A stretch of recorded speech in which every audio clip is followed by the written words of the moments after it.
my first thought is these cops just witnessed this.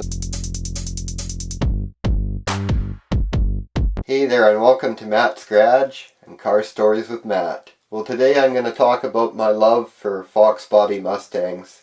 If you didn't know, that's the 79 to 93 Ford Mustangs, and refers to the platform that they're on. And they made two different variations of that, the notchback and the hatchback. Actually, they made convertibles and T-tops as well, but anyways, I never really appreciated these cars up until about 2007 when I started working in northern Alberta for a little transmission shop, and they dabbled in high performance and basically race cars, because they were big time drag racers, and I mean, I still keep in touch with them. They're the kind of people that head to the track every weekend, and really nice, really cool people. And they had a 1981 notchback Fox body Mustang at the time. And I remember when I started working there, that car was sitting in the corner of the shop, and I just thought, that's not cool. Why would somebody, fix that up and make that into a race car? I just didn't get it.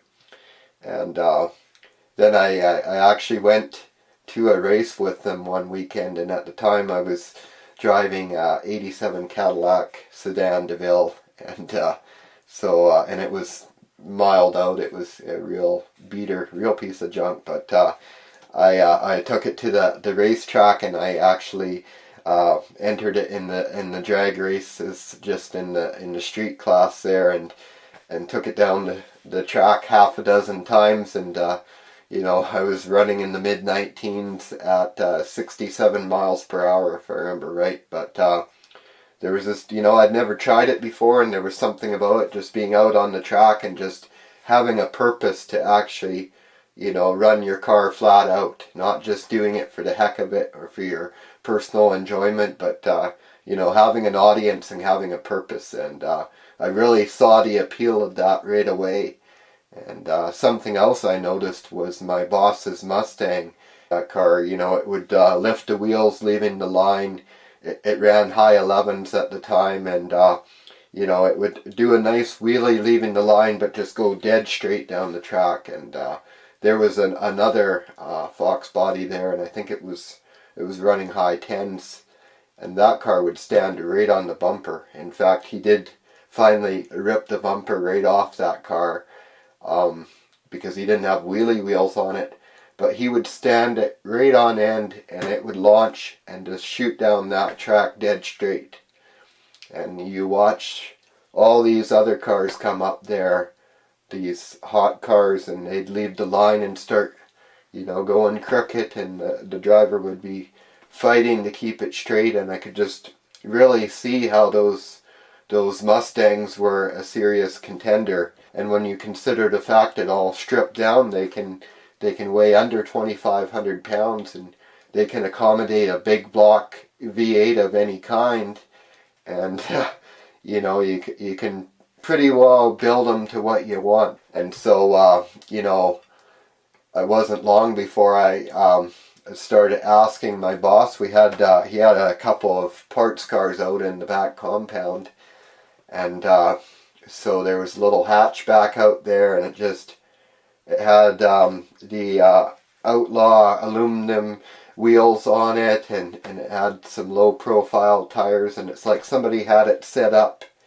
like that, like kind of like a cool car back in the day. And it was clear it had been sitting there for a long time, and the interior was all kind of moldy in it, and it had a lot of rust issues, and the windshield was broken, etc. It was an absolute basket case. And I later found out it had been off the road over 10 years when I got it in 2007. And I remember I was talking to my boss at lunch hour, negotiating on this car, and he's like, "Yeah, I'll sell it. What's your offer?" And I said, "Well, how about $500? So he sits there and scratches his chin for a second. He says, I think you're a little bit high on that one. And I said, well, Jew me down. So he laughed, of course, and he says, how about this? He says, you give me the C4 out of that car, and I'll give you an already built C5 transmission, and I'll give you a 302 core. I have one out in the shop that you can build for an engine for that car, and I'll help you out with some other parts, and you can have all that for $500. And so I, of course, was agreeable to that, and basically started working on the car after work outside in the compound where it sat. And I had all these auto body tools and stuff in my Cadillac, like I was just using the Cadillac like a rolling workshop. I just had all these tools in the back seat and the trunk, and body filler and paint, and my car smelt like a body shop inside of it during this time. Because, you know, every day I was working outside, out behind the shop. This car, the rocker panels were all rotted out. I welded patches in there, and all around the wheels was rotted out.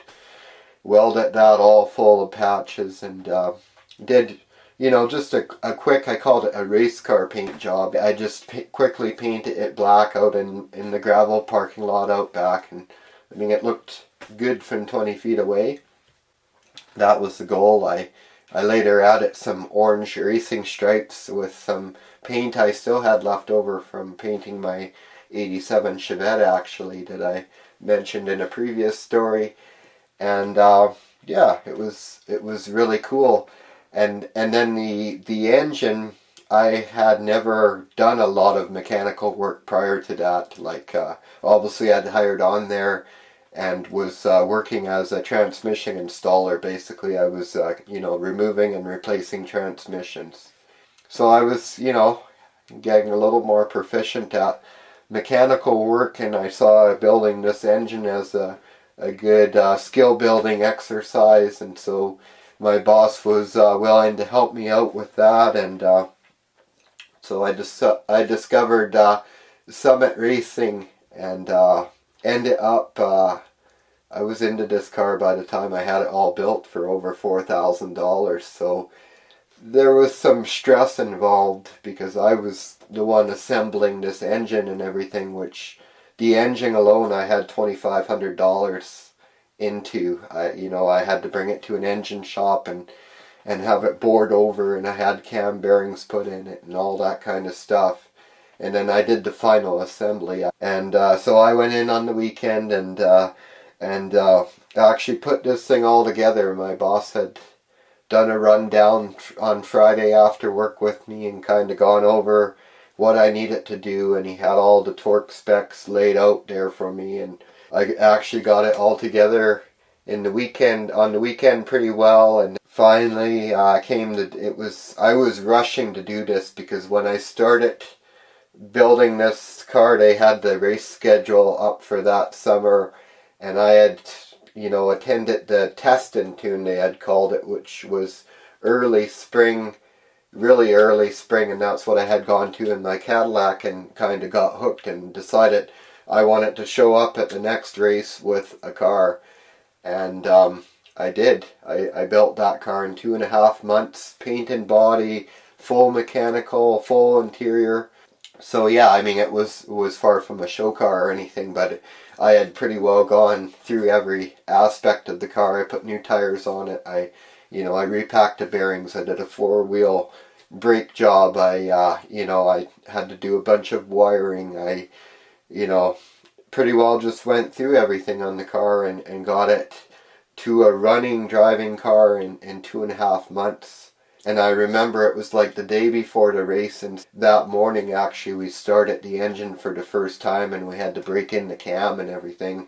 And I remember I was so nervous, I was just like shaking, and the engine didn't fire up right away because it turned out I had some plug wires mixed up, but once we got those straightened out, it fired up and ran nice. But I remember I still had a few things to button up and whatnot, and so I was working on the car literally until late that night, and still hadn't taken the car out on the road, still hadn't put it in gear even to see if it would move. And so my boss was long gone to the racetrack, and I had keys to the shop. Even though I didn't work there very long, they were very trusting of me, and they gave me a key to the shop by this point so I could work on my car after hours and all that. And so I worked on it until like well after dark, and then finally it was time to pull it out, and I didn't actually have very much gas in the car, so the first stop was to the gas station, which we were in the industrial park, and it had been raining that evening, and so trying to get this car over to the gas station, and my boss had, roughly helped me tune it before he left, but it wasn't idling good. It had that, high lift cam, so it was pretty lopey to start with, and then it just wouldn't quite idle. And so I had to, rev it a little as I put it in gear. Just trying to back it off the hoist. I remember I nearly walked it off the side of the hoist because I was like burning out right away, just, because I had to rev it in gear. It was doing a burnout on the hoist. So I shut it back off and just like shaking, sitting in the car shaking, because you know how it is when you have a new toy like that and you're nervous about messing it up. So I just put it in neutral and pushed it off the hoist by hand, and then I get it out to the road. And I mean, luckily it was the middle of the night, because I was literally taking up both lanes trying to learn how to drive this car, because Mustangs are very tail happy, and if you got one with any amount of power in the rain, especially if you got big wide tires like I had on the back, it's a handful, believe it or not. And get over to the gas station and pump it full of gas and start down the hill across the river home. This was actually in Peace River, Alberta. And I'm just coming down onto the bridge, and I heard this just awful noise coming from the rear end. And I just had this horrible feeling right away that I remembered, oh no, I have never checked the differential fluid in this car, the gear oil in this car, so it could be right empty. So I remember it was like midnight by this point, so I just gunned it and literally did a power turn in the middle of the bridge and jet it back to the shop. And luckily it was just the emergency brake cable dragging on the drive shaft, so I actually disconnected that and strapped it all back out of the way. And then I headed home and got some sleep, and next morning I had to head over to the racetrack, which was about a 45-minute drive, and the car actually ran pretty good on the way there, and I got on it a few times, and it was performing pretty good, but I still wasn't tuned very good. So when I got to the track, my boss fiddled with it a bit more and got it tuned really nice and running really nice. So I went out and took my first run down the track, and I mean, as I said, I didn't have a huge mechanical background at this time, and I remember the tachometer on this car, the factory tachometer on the 81 Mustang, redlined at 6,000 RPM, and I'm like, oh great, 3-speed automatic. C5 is the 3-speed automatic, and console shifter, so I was shifting it manually, and I'm like, oh, I'll just shift it at 6,000. And I didn't realize at the time that it actually takes a couple thousand RPM for the shift to be completed by the automatic. And also that my factory heads with the factory valve springs didn't take too kindly to a 6,000 RPM shift with a high lift cam in the engine, no less. And so I had terrible valve float on my first pass. I remember I was running against an 80s Dodge Ram. It was street class, and some farm kid showed up with this pickup. So I'm in my Mustang, and I got it blow by this truck that ran 20 seconds down the quarter mile. And so I just got on it, and 6,000 RPM I was shifting at. And as I'm coming down the end of the track, I noticed my oil pressure gauge just dropped to 0. Just a factory gauge, so you know, they aren't necessarily always 100%. But I did key it off instantly, the second I saw that. But you know, I swore I could already hear knocking, and I had that bad feeling. I was sure I had blown my brand new engine up. And so I had to wait down at the end of the track, and they send the recovery vehicle down and pull that in. We get the car back to the pits, and my boss is like, well, let's just start it at an idle for a second and listen to it. So we did, and it actually sounded fine at an idle, but we shut it down right away, and we decided that the gauge still wasn't moving, and we decided the safest option was that it had to come back apart and see what was going on, why it didn't have any oil pressure. And so, I was exhausted at this point because I had, pulled a couple all-nighters getting this car all finished up and ready to race. So I remember, I was just feeling down, and, I just crawled into the driver's seat of the car and went to sleep. And it was like 6 hours later, and this is in the middle of a busy racing event. It's like 6 hours later, they woke me up, and when they woke me up, they already had a trailer backed up to my car, and they were ready to load me up and get my car back to the shop. And so we got the car loaded up and pull it back to the shop, and my boss is helping me unload it. And here's the funny thing is when we're pushing it off the trailer, the exhaust hung up on the edge of the trailer. And my boss had been sitting in the car when this happened, and I looked under, and I'm like, oh, it's just the exhaust. Just let me give it a little push, and it'll push right off. But my boss was concerned about his trailer getting damaged, so he said, no, wait, I want to have a look at it myself before we do that. So he gets out of the car to look. Well, as soon as he got out of the car lifted up enough that the exhaust cleared, and the car took off down the trailer ramps, and there was a row of wrecks sitting right there. This was out in the compound, and my car was headed right for them at a high rate of speed. And so my boss ran after it and dove through the window and shifted it into park just in the nick of time, and it stopped like a couple feet from hitting like an Aerostar van that was sitting out in the compound. And so I should have probably been a combination of upset and thankful, but because I was kind of overtired and giddy, for some reason I just burst out laughing, which really rubbed my boss the wrong way, and he was a little annoyed by that. But nevertheless, the car was unloaded, and there was still another day of racing left, so my boss heads back to the track. I have keys to the shop, but he tells me, don't go crazy trying to figure it out. Just if you can get it pulled out of the car, I'll help you pull it apart and check it out on Monday after work, and we'll make sure everything's good.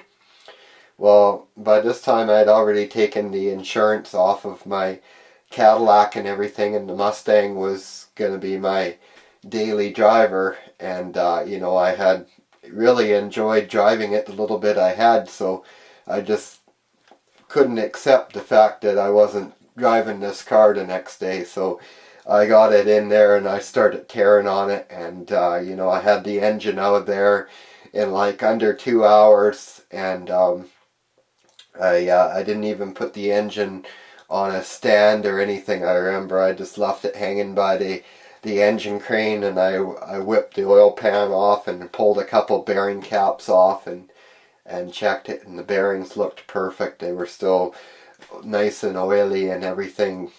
And then I pulled the front timing cover off, and that's where I found the problem, is when I had driven the new gallery plugs in, I had used like a punch, not a sharp punch, but a blunt punch, but it was quite a bit smaller than the gallery plug. And so what had happened, because I was hitting right in the middle of that, plug, it stretched the plug in and effectively shrunk it smaller, and so it had blown out under high oil pressure when I went to the high RPMs at the racetrack.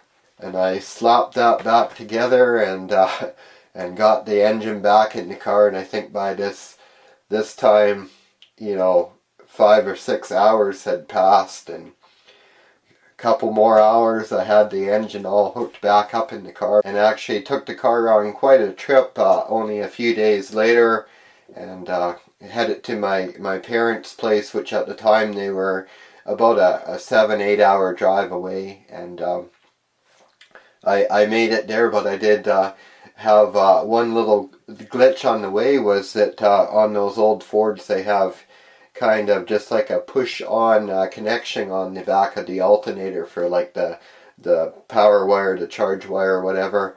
And so I guess that had rattled loose, and I didn't notice. I just knew that my headlights were getting dimmer and my gauges were dropping as I was driving, and so I was like 3 hours from home, and still 4+ hours from my parents' house, and I found myself on the side of a busy divided highway. And most people these days do have cell phones, but I still didn't at that time.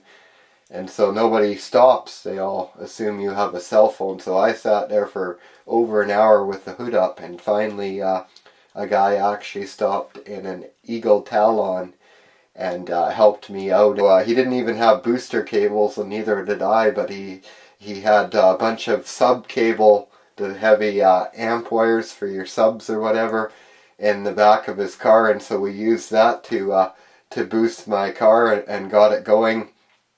But I mean, it wasn't fixed, so I drove another hour or so, and everything started getting really dim, and it was apparent that I wasn't going to go much further. And so I got out of the car and just started pulling on wires, hoping I'd just luck into something, and I ended up touching that wire on the back of the alternator, and everything just got bright, and it was a very happy moment, to say the least. I continued on without any further issues on that trip, and had a few other small teething issues with the car. But overall, it turned out to be a pretty reliable and definitely fun daily driver, at least summer daily driver.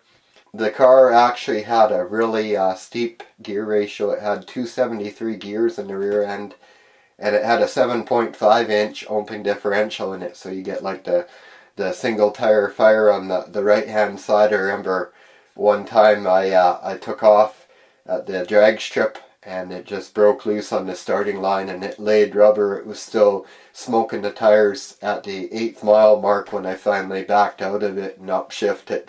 Now there's more than one way that you can come into Peace River, Alberta, and if you know the area at all, there's this hill that you can come in the back way, and it's called Judah Hill, and it's actually really neat because when you're coming down the hill, you get a whole view of the valley and the river and the town and everything. But the whole hill is very steep and full of switchbacks with just a guardrail and, basically a drop-off. And this whole hill is rated at 30 miles an hour, like 50 kilometers an hour. And, of course, local people try to push it on this hill and see how quick their cars can take it. And so I heard about this guy that had gone down the hill at 140 kilometers an hour in a BMW. Like, about 80 miles an hour. And so I come home one night in my Mustang, and I wanted to see if I could do it at 140 in the Mustang. And I don't think I was quite there. I mean, I honestly was more focused on the road than the speedometer at this point, but I was at least 120 kilometers an hour down that hill, like 75 miles an hour.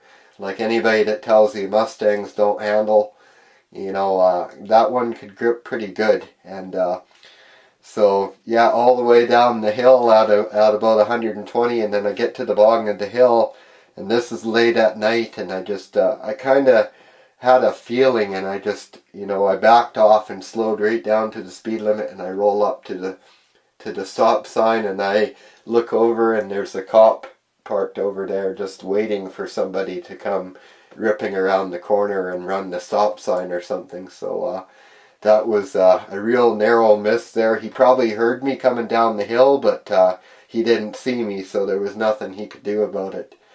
So anyways, as much as I loved this car, this was around the same time that I had met and married my wife from the Philippines, and it wasn't going so good with her immigrating to Canada, with bringing her to Canada. And so we were anxious to start a family and stuff, so I actually decided to move over to the Philippines, and that's what I did, and that's when we had Nash. My son Nash, was actually born in the Philippines, and so I had to sell everything I owned, basically, including that Mustang. And so I was able to actually, one of my friends was right away interested in the car, and so I sold it to him. I gave it to him for $2,700, which was, quite a bit less than I had into it, but it was pretty realistic to what the car was worth. And so, I was over in the Philippines for almost a full year, and in the meantime, my buddy decided that the Mustang wasn't really for him, and so he put it on a consignment lot for sale, and it actually got hit by a drunk driver. Actually, the drunk driver came along and hit one of the other cars that was parked beside the Mustang on the lot, and knocked it right into the Mustang, and pushed the Mustang into the next car that was beside it. So the whole front of it was just crunched. But, the engine was okay and everything like that. And I didn't even hear about this when it happened right away. My buddy was a little shy to tell me that my car had been wrecked. But actually, I decided in the meantime that I wanted to return to Canada. And I really loved that car. So I right away messaged my buddy and I said, hey, if you've still got the car for sale, how about I give you some money down on it, and I'm going to buy the car back off you. I want the car back when I come back to Canada. So he had to break the bad news to me and sent me the pictures, and then I was kind of busy and didn't talk to him for a while after that. So I was already back in Canada for a couple months actually, and I think I had already bought a new daily driver and whatnot, and long forgot about the Mustang. And then I just happened to be talking to my buddy about something else, and he's like, I still have your Mustang. And I'm like, what do you mean? I thought it was crashed. You told me it was going through insurance and everything.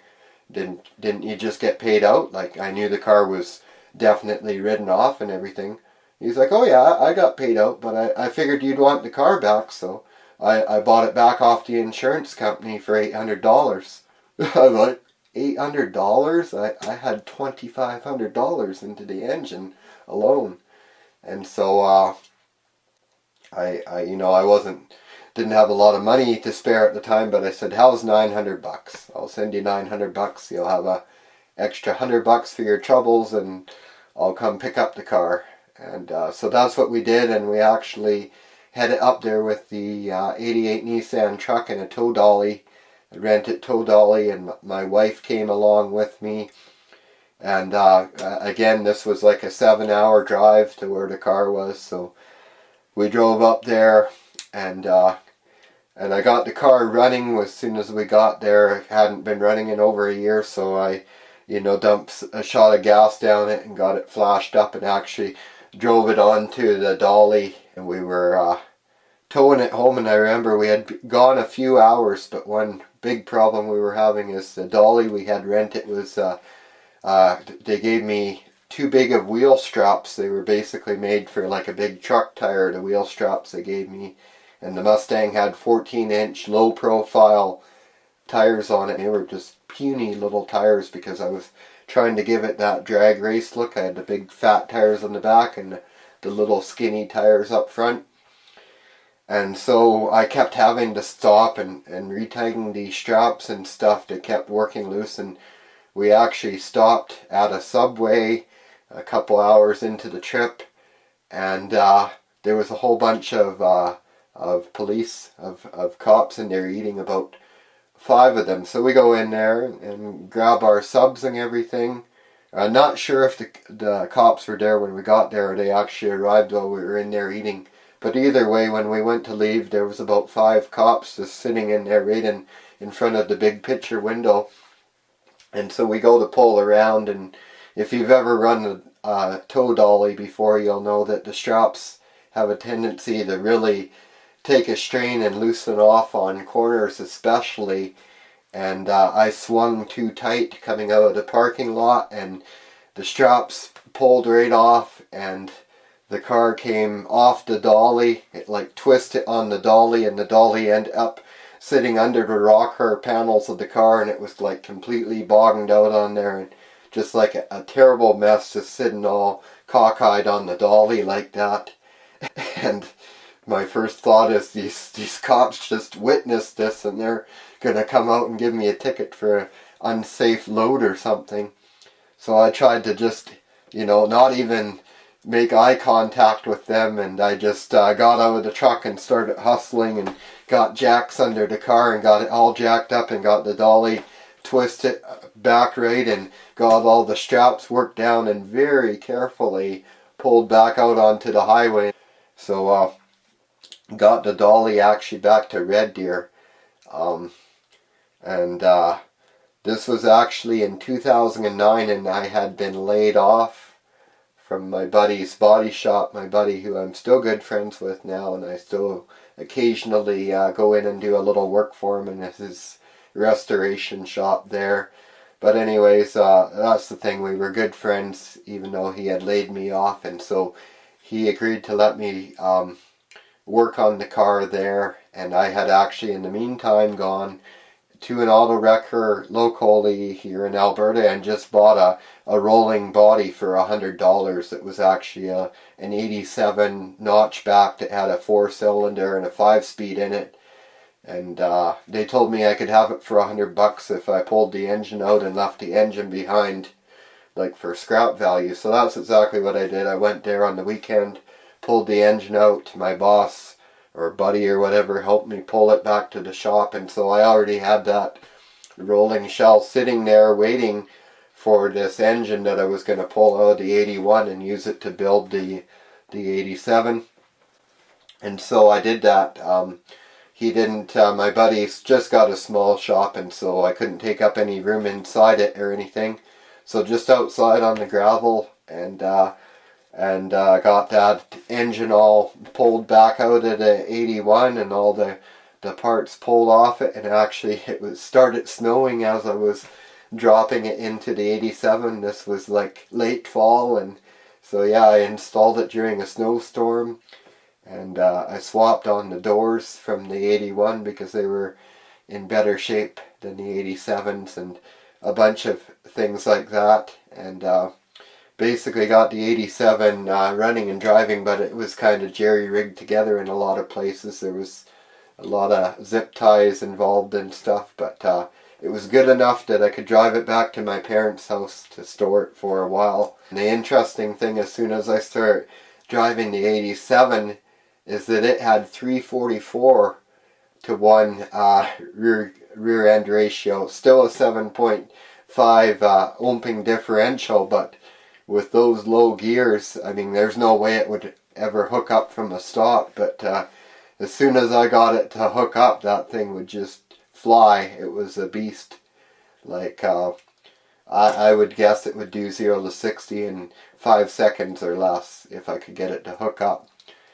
And so, had a lot of fun with that. I actually let it sit around for a couple years until I had a bit more time and money to fix some of the issues and resurrect it a bit. I never did paint it or anything. I left it with the black doors, and it was a ratty white car, and drove it around like that and just had tons of fun burning the back tires off it.